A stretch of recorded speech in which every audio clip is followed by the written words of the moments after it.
Hello বন্ধুরা, welcome to our blog. আমি ঐন্দ্রিলা তোমাদের কাছে একটা নতুন ভিডিও নিয়ে এসেছি। আশা করি বন্ধুরা তোমরা সবাই ভালো আছো, আমিও ভালো আছি। তো আজকে আমি যে বিষয়ে তোমাদেরকে বলবো, দেখো তোমরা দেখতেই পাচ্ছ আমি অ্যাকোরিয়ামে মাছ রেখেছি। তো আজকে সেই বিষয়ে তোমাদের সাথে একটু কথা বলবো। আমি কিন্তু নতুনই এই মাছগুলো রাখা শুরু করেছি, আমার কিন্তু সেই সম্পর্কে খুব একটা জ্ঞান নেই। তবে তোমরা যদি কেউ কিছু জেনে থাকো আমাকে অবশ্যই জানাবে। আমি কিন্তু মাছগুলোকে কিভাবে পরিচর্যা করি সেটা তোমাদের সাথে একটু শেয়ার করব, যাতে আমার মতো যারা নতুন অ্যাকোরিয়াম রাখতে শুরু করছো বা করবে বলে ভাবছো তাদের আশা করি একটু উপকার হবে। আমি এই মাছগুলোকে কিন্তু সপ্তাহে সপ্তাহে ধরো এই এক সপ্তাহ মতো আমি ওপর থেকে 2-3 মগ জল ফেলে দিয়ে মাছেদের সেখানে আবার কিন্তু নতুন জল অ্যাড করি, ঠিক আছে? তো তোমরা যারা আমি যেটা আগে ভুল করতাম, আমিও কারোর থেকে জেনেই এই কাজটা করি। আমি প্রথমে সপ্তাহে সপ্তাহে অ্যাকোরিয়াম নোংরা হলে কী করতাম, সমস্ত পুরো জলটাকে ফেলে দিয়ে মাছেদেরকে নতুন জলে রাখতাম। তো সেটা কিন্তু এখানে করা যাবে না। তোমরা কিন্তু এইখানে 25-35% জল উপর থেকে ফেলে দেবে, দিয়ে নতুন জল অ্যাড করবে এর মধ্যে।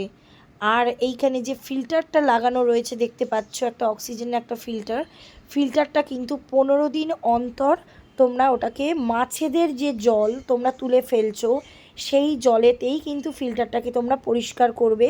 কোনোভাবে নতুন জলে কিন্তু ফিল্টার তোমরা পরিষ্কার করবে না। আর মাছেদেরকে দুবেলা করে খেতে দেবে। আমি তো দিই হচ্ছে সকাল 10টায় একবার খেতে দিই আর রাত 10টায় একবার খেতে দিই, ঠিক আছে? তো এই হলো পরিচর্যা। তো এইভাবে করতে থাকবে।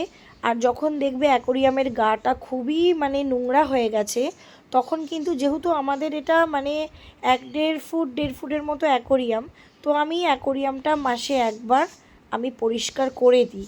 তলায় যে কালারিং পাথরগুলো আগে দেখছিলে সেগুলোও কিন্তু মাঝে মাঝে পরিষ্কার করবে।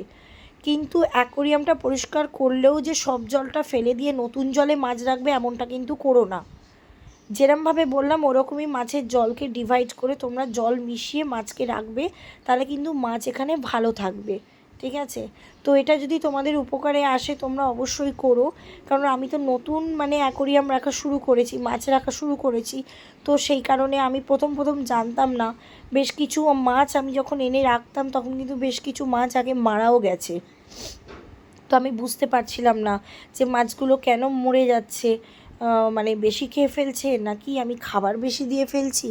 তো এইসব নানান কথা কিন্তু তারপরে আমি একজনের থেকে সবটা ভালো করে জানি, তার অ্যাকোরিয়ামের ব্যবসা রয়েছে, দোকান আছে, মাছের ব্যবসা আছে।